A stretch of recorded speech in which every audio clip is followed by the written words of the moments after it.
Check. Audio check 1, 2, 3.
Good morning, everyone. First, let me ask that you take your seats. We're about to get started. I'm very excited. We have a full agenda today, and you're going to get to hear from some of the leaders in the anti-human trafficking space, both domestically in the United States and abroad. Before we get started, a couple housekeeping notes. One, you see the wonderful pool and media behind us. You'll learn a little bit more about that in a second, but please do not stand in the way of their cameras. Second, for those needing translation services, on the back right, if the gentleman holds his hand up, or gentlelady, they have special equipment to translate English to Spanish throughout the day. Finally, as our speakers come and go, we will have food and coffee in the back and lunch around 11:30. We ask that you grab your lunch, come back to your seat. We are not taking a break. We're moving as quickly as possible. So we really appreciate your time. We really appreciate you all being here. And the last thing is this room will continue to get crowded. We want you all to get comfortable, so please stay in your seat as much as you can. Get comfortable. You're going to learn from a lot of the leaders that we're really excited to present to you today. So we'll get started here in 1 second. Again, please take your seats, and we look forward to talking with you briefly.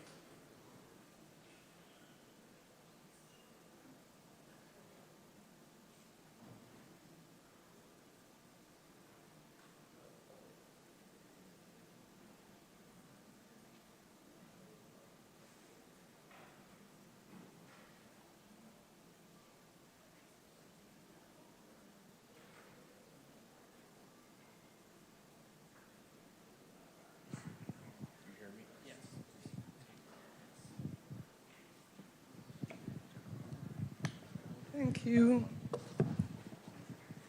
All right, that was your longest break of the day. I am incredibly honored to introduce not only my bosses, but the people who have invested the organization's resources, their commitment, and most importantly, the hard work to improve the anti-human trafficking crisis affecting not only our nation, but the entire world.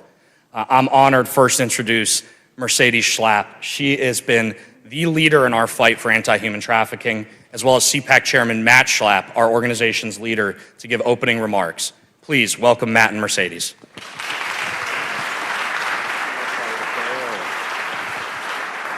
Good morning. Buenos dias a todos. Good morning to all of you. Thank you so much for coming to this incredibly important, I can't believe it, Rosie, third annual International Summit for Combating Human Trafficking. I want to bring, can we bring Rosie on stage too with us? Rosie, come on over. Rosie Orozco, president of Galedo, just amazing, an inspiration for all of us. But I'm so honored to be here with my husband, who has been truly just a visionary and really allowing me and Frank and the team to build out this center in an incredible way, the center, CPAC Center for Combating Human Trafficking, and actually seeing incredible results. We were at the White House yesterday with the administration officials. I got to tell you, President Trump, his big focus and his team is to save God's children. That is what President Trump is focused on. He is brought us all in, brought our coalition partners all in. They are serious about this issue. They took a lot of notes yesterday, and I promise you that we are going to follow up and get the support needed for the victims and make sure that these human traffickers, who are terrorists, are put in jail.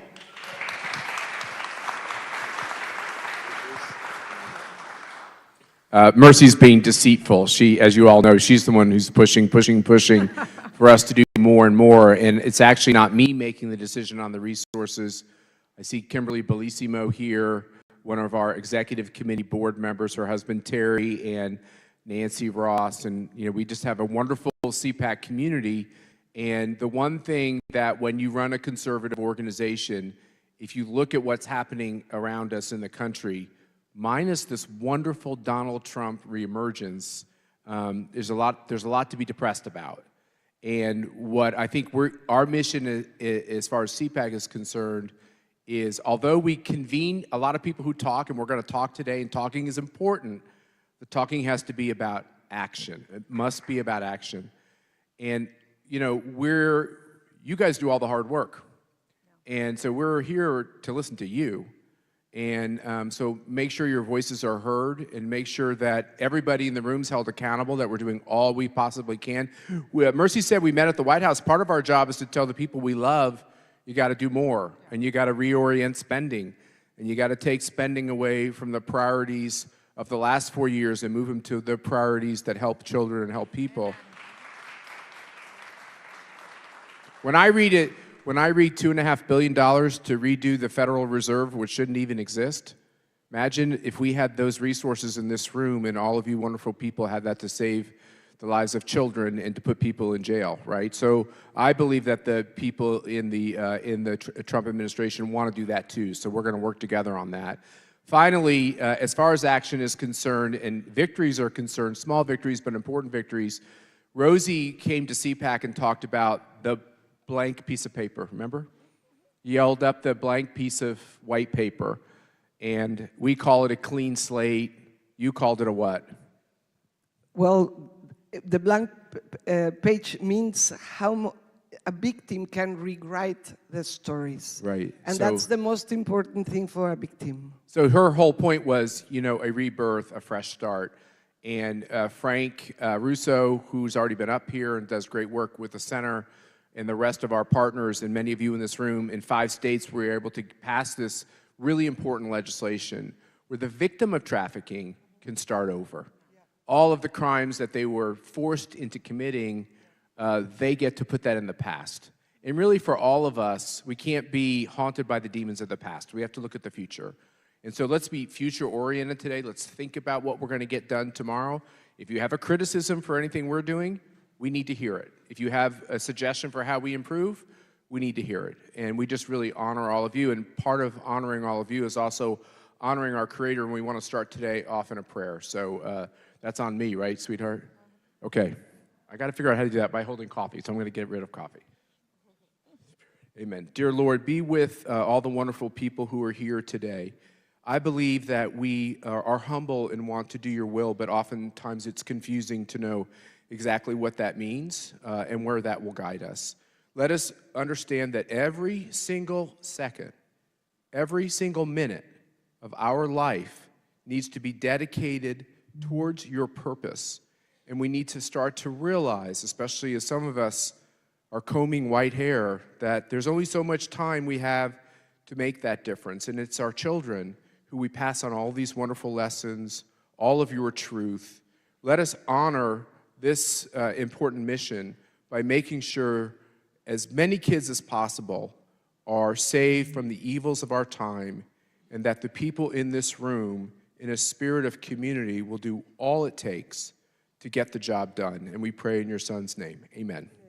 Rosie.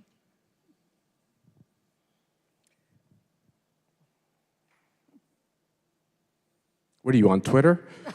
No. Dear defenders of justice and dignity, as we conclude this summit, I will invite each of us to go deeper, not just in action, but in intention. Let us take a moment to purify our motivations. This fight against human trafficking is not about titles or applause. It is about rescuing lives, restoring hope, and walking humble with purpose. We must not act to be seen, but to serve. Not to build our name, but to dismantle the system that profit from human pain. While traffickers are highly organized, we must be more than organized. We must be pure in heart and united in mission. I love that when they visit Mexico, the first thing they did was to go to the shelters, to go to Chalco with all these girls that are vulnerable. This is not for ambition, but for conviction. This is where our true power lies. Let us remember, justice is not a career, it's a calling.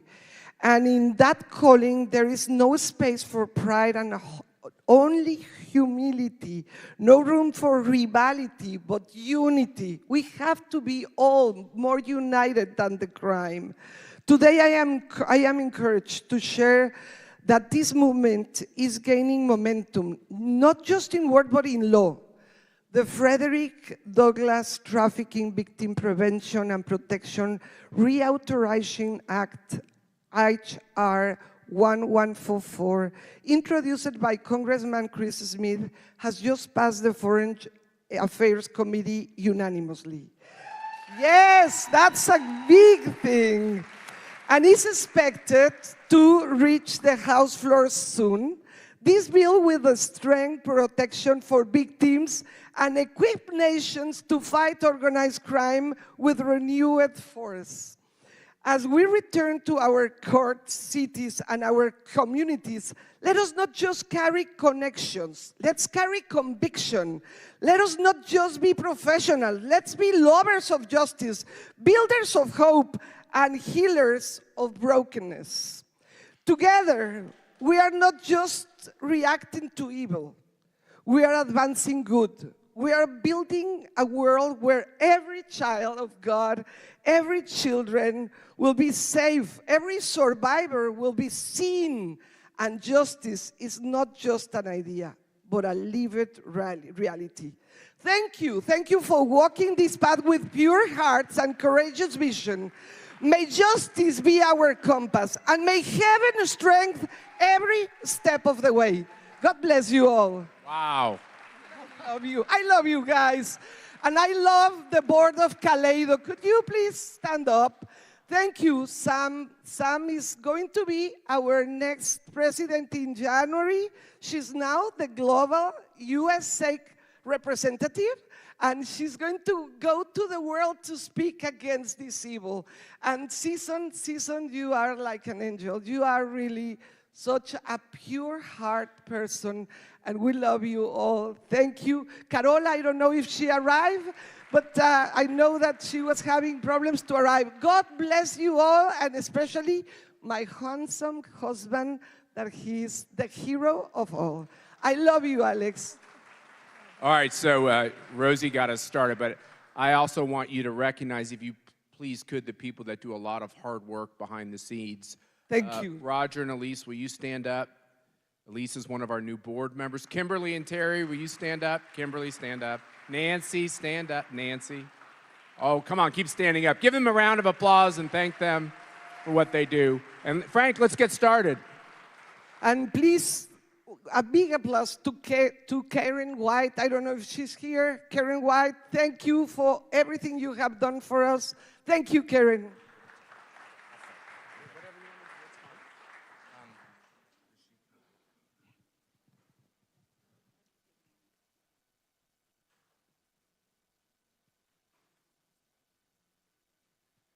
Thank you all again for joining us, for getting to hear from our leaders at CPAC. We're very excited. We have a slight change in agenda, and it's in the best way possible. Secretary Kristi Noem is going to be joining us here in just a minute. In the meantime, I wanted to run through our successes. You heard it from Mercy, but what we expect from our Center for Combating Human Trafficking. As they so kindly mentioned, I'm Frank Russo. I'm the director of CPAC Center for Combating Human Trafficking, and my job is to make sure that we have an impact across the globe. First, our team has worked, as Mercy mentioned, in over 10 states this year to pass legislation that significantly changes the course of victims and survivors of these horrific crimes. What does that mean? What does it mean that we support victims and survivors? As you'll hear from one of my good friends earlier or later today, the survivors who come out of these horrific crimes have at minimum 3 to 5 felonies, at maximum over 10. How are they supposed to get back to life? Meanwhile, we know that traffickers, unfortunately, in the last 4 years, were not being prosecuted. Victims were paying the price of their traffickers' crimes. And our goal at CPAC is to bring an end to that practice.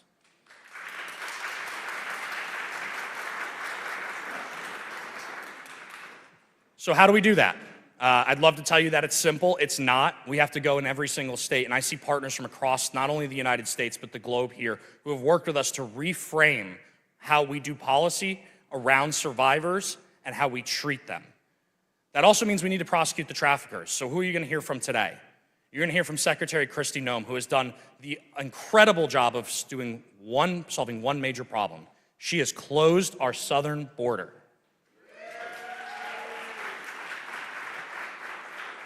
You're also going to hear from Attorney General Bondi.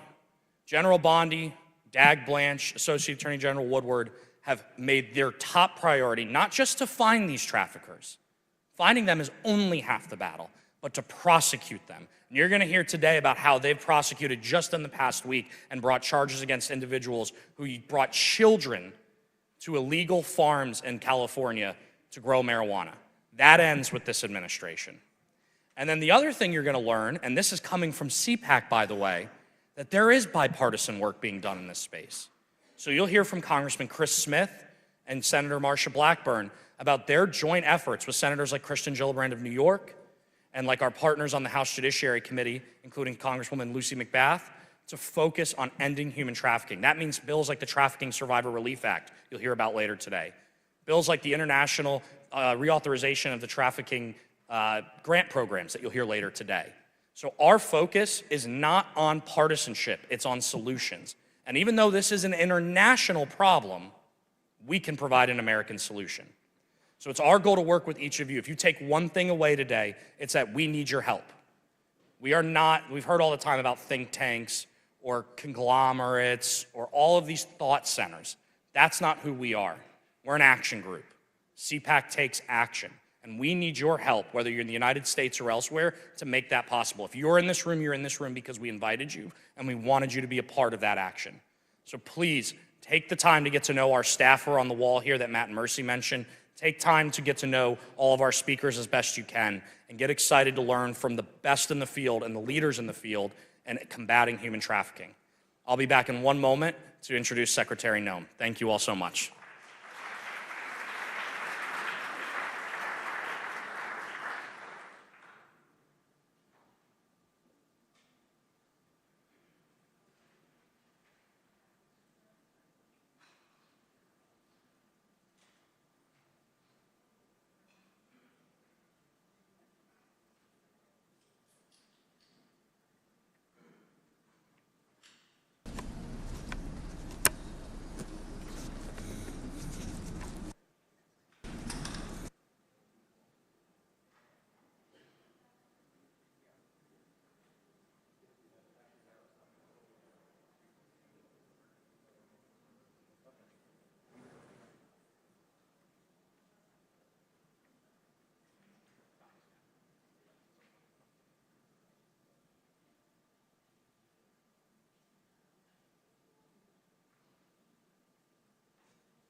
Do I just grab this?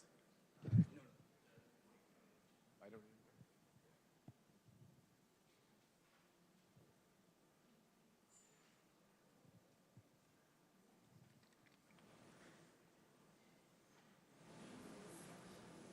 Okay, well, we're starting off with a bang because we're really honored to have with us today our great Secretary of Homeland Security, who was a wonderful member of Congress from South Dakota and a wonderful governor from South Dakota.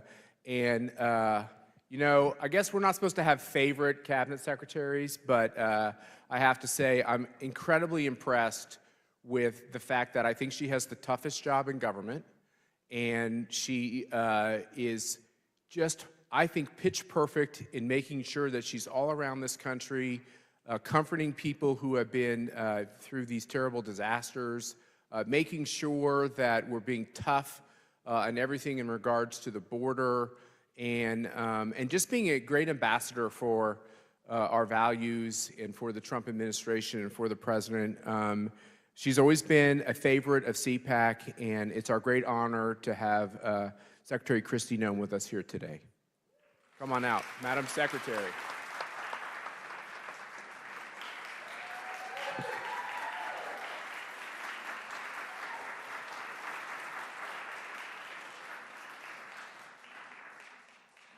Well, good morning, everyone. Thank you so much for getting up and coming and being a part of this and being a part of the team. It means the world to me. I think most of you know who I am, but first of all, I want to thank Matt and Mercedes for inviting me to be here to speak with all of you a little bit this morning. I just want you to know that my heart is to share a little bit of our thoughts and work that we've done over human trafficking and what Homeland Security is responsible for, but then also, if we get time, I know this is going to surprise everybody here, but if you have a couple questions for me, I will certainly take those, because I always think that's a little bit more engaging for all of you. There may be times where you see us doing something in the federal government or making decisions and you're wondering, why on earth are they doing that, or why is she saying that? And if I ever get the chance to ask her a question, I want to ask her this. So I'll do that at the end here, if you guys are more than willing to do that. Well, you know my name is Kristi Noem. I've had the privilege of serving as President Donald Trump's Homeland Security Secretary. People often ask me how I ended up with that position. President Trump had called me and asked me if I was interested in being a part of his cabinet after he won the election, and he said, I know people have mentioned you maybe for Interior or Ag, but Kristi, what would you like to do if you were given the opportunity to be a part of the team? And I said, sir, I would like to be considered to be the Homeland Security Secretary. And he said, why would you want to do that? And I said, sir, because it's your #1 priority. It's your #1 priority. We have to secure the border. We have to deport these illegal criminal aliens that are in our country. It's going to be a big job, and it's going to take months and months and months. And frankly, sir, I think you need someone who's tough enough to actually do it. I think you also need to have someone that is able to communicate with the American people why we're doing what we're doing and why it's important to the families that live here. And I said, and I'm a wife and a mom and a grandma. And I think it's extremely helpful to have that perspective out talking to the American people with a heart for families and talking about the impact on families who've been impacted by this invasion that we've seen, but also by the crimes that we've seen perpetuated against the American people. And he was absolutely wonderful and blessed me with the opportunity to serve in this position. And it has been probably one of the hardest things I've ever done in my lifetime. If you know anything about me, I'm a farmer and a rancher. Ended up taking over our businesses when my dad was passed away in an accident at the age of 49. I ended up quitting college and taking them over, getting hit by the death tax. That's what got me into politics, was because it made me angry that we almost lost our family business because of tax policy. I served in Congress, and while I was in Congress, worked on human trafficking. Also then decided to run for governor of our state because governors are CEOs. Governors make decisions every day, and I wanted to live a life of significance, do something that mattered and make decisions that were better for my people. Since then, now President Trump has asked me to be a member of his cabinet, and I am extremely passionate about the fact that every single day when we get up, we need to do something that matters. We need to be engaged in things that change people's lives and give them the opportunities that we had growing up.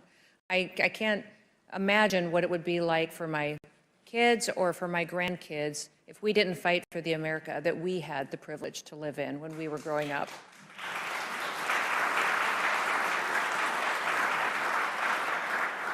Now, Homeland Security is an interesting agency. It's got 23 different departments underneath it.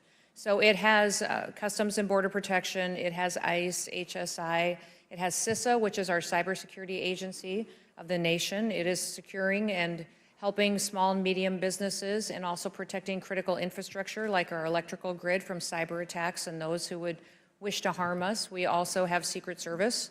Under Homeland Security, we have FEMA, which is not only responsible for disasters, but it also is responsible for the continuation of government. If the worst of the worst thing happened to our country, FEMA is the agency that would step up and help us run the continuation of government. We also have many other agencies, I&A intelligence agencies. I tell people as I go through the list, we are blessed to have the Coast Guard under the Department of Homeland Security as well.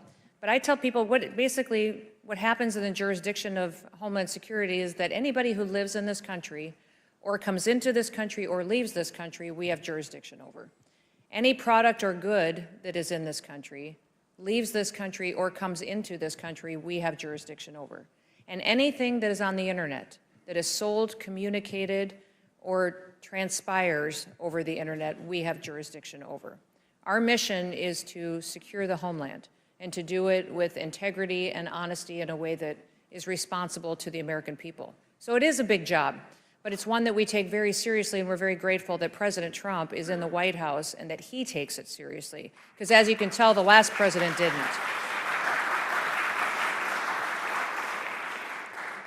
Now, when I served in Congress here, I was extremely passionate about human trafficking. I was a young mom at the time. Often when I would come here every week, I had all my kids with me and they traveled back and forth. And I was aware of what was going on in the country and across the world and the evil, and involved with my church and the work that we were doing against trafficking and sex trafficking. But I ended up sponsoring some legislation that ended up being signed into law that dealt with human trafficking, allowing us to go after websites that would knowingly perpetuate sex trafficking and human trafficking, especially in regards to children. That bill was a bipartisan bill, and it took a lot of work at the time, working with members across the aisle, but I was very thankful to see it signed into law because previously, websites that facilitated the trafficking of human beings did not face any penalties or liabilities for having that platform and allowing that kind of action to transpire on their websites. And nobody could go after them or stop them from what they were doing by setting up a forum to where that slavery could be sold. Unfortunately, today, even years later, and we look at the history of the United States, we have more slavery going on in the world than we ever have before. So while we continue to do good work and pass bills, and I'm grateful for the work of our congressmen and senators who still bring legislation, we have a lot more work to do, and we'll continue to do that. When I was elected governor of South Dakota in 2018, I immediately put into my budget someone specifically that would be located within our Attorney General's office that would focus right on human trafficking, and that's all they would do every day, was to go after human traffickers that would be impacting our people in South Dakota, but across the country. In our state of South Dakota, we have 9 Native American tribes, and many of them dealt with a lot of trafficking of children, of women.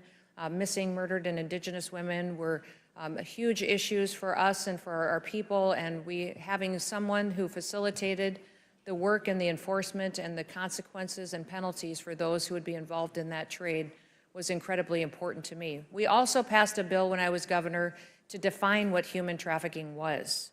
Many times we were losing our court cases because it wasn't clearly defined in statute. So we did that. We defined what human trafficking was so that we would start winning these court cases against these perpetuators of violence. And then we also put in more resources for minors who would have been dragged into the industry, minors and individuals that, because of no family, no support at home, maybe drug addiction, bad influences, ended up with criminal records. We allowed them to be expunged and to be clean if they came out of that situation, and we also allowed them more resources for hospital care, medical care, and for mental health care. So, we bring all of that experience then, and I end up in this role at Homeland Security, and we have the responsibility for training the vast majority of the federal law enforcement officers in the country. We do that, and they go out to different agencies across the country. Many of our state and local law enforcement officers get trained under the umbrella of the Department of Homeland Security as well. And we have several agencies that have become specifically skilled and trained to fight human trafficking. And in fact, I've met with so many different groups that work in the space that you are and that you're passionate about and your advocacy matters for, that talk to me about what our HSI officers do every day. And maybe some of you are familiar with them, but our Homeland Security investigators are an agency that is a partnership with ICE that do the investigative work and specifically are the best in the world at going after traffickers. They go after them every day, and it doesn't matter what organization that I talk to, they say your HSI guys and gals are the best. They always are able to track down those who are trafficking individuals, find the ringleaders, and be able to rip that evil off by its head. And they are an incredibly powerful asset to have. And so I'm so thankful I get the chance to lead individuals like that and agents who get up every day to help save our children and to save women and men from the kind of slavery that we've seen. But let's face it, for many years at the southern border, because it was open, we saw trafficking like we'd never seen it before. The invasion that came over the border perpetuated the Biden administration literally losing 300,000 children. These are children that they brought in over the border. In fact, many times Border Patrol agents would tell you they would see the same child cross with different groups of people in one day. Or in 1 week, they would see the same child be 3 or 4 times crossing the border with a different group of people. They were literally using these children to facilitate their invasion into our country, because then they would immediately be granted asylum and released into our country. The Biden administration quit doing DNA testing of anyone who came into our country to make sure they were a part of our family, their families, And so that was one of the things that we immediately reinstated under the Trump administration, that if a child comes to the border with a group of individuals, we are DNA testing them to ensure that they actually belong together, that they are family members when they claim that. When we're out doing enforcement operations as well, going after criminals on our streets that are murderers, rapists, traffickers, when we find children with them, we're immediately DNA testing them to see if they should be in that situation or with those individuals.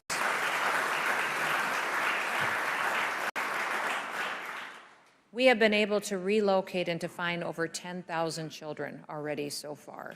10,000 children.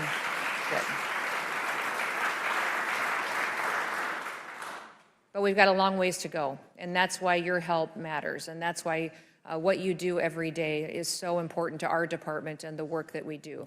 I know a lot of you and most of you are extremely familiar with the Sound of Freedom movie that is horrific, absolutely horrific, but extremely powerful and changes people forever. I think everybody who's seen it, it's changed their lives. But I don't know if you know that that whole movie started with an HSI agent who did his work, found 2 children, and then started to go after the ring and found this international web of evil that uncovered that entire trafficking organization there. And that started with one agent that was under the umbrella of the Department of Homeland Security. That's the kind of work that we do every single day that I'm just so proud of. I just spent this last weekend in Nashville and spent an afternoon with some of those investigators, hearing about their work and seeing what tools they need to go after these criminals and make sure that we're able to bring these children back into safety and these women back into safety as soon as possible. Now, because of President Trump's policies, we've been able to see a secure border. We've been able to see the flow of migrants and criminals and people in this country slow down. To the last 2 months, the amount of people that have entered this country has been 0, which has never happened before in the history of this country. I've gone to 10 different countries and visited with their presidents in Central America, in Latin America, and visited with them and talked to them about the fact that when they have their citizens that are coming to our country, that they should turn them around themselves before they get to America.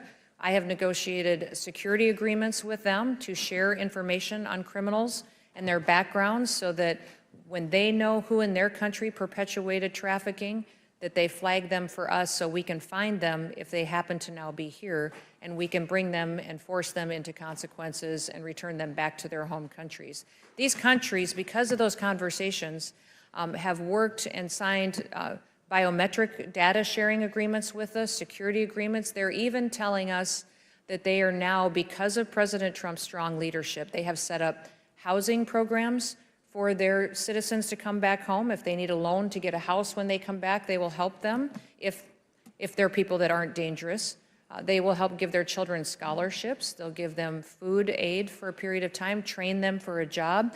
And we believe, after visiting in those 10 different countries with the leaders, that we have over 1.5 million people that have already gone home on their own and self-deported just because they recognize they shouldn't have been in the United States illegally. And if they want to come back someday, they need to do it the right way. And they needed to do it, come back on their own. So now, one of the things that President Trump's bill just passed, the big, beautiful bill that he talks about quite often, that is quite powerful, did have some policy changes in it. Obviously, it had a lot more resources for our border, for the border wall construction, but also enforcement with more ICE agents, more Border Patrol agents, more investigators will also be hired.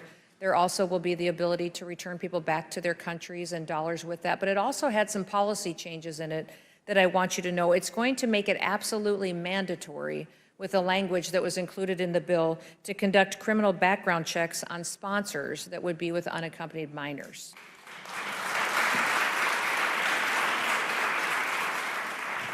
We have, because of our work, arrested over 400 sponsors that were sponsors of children brought into this country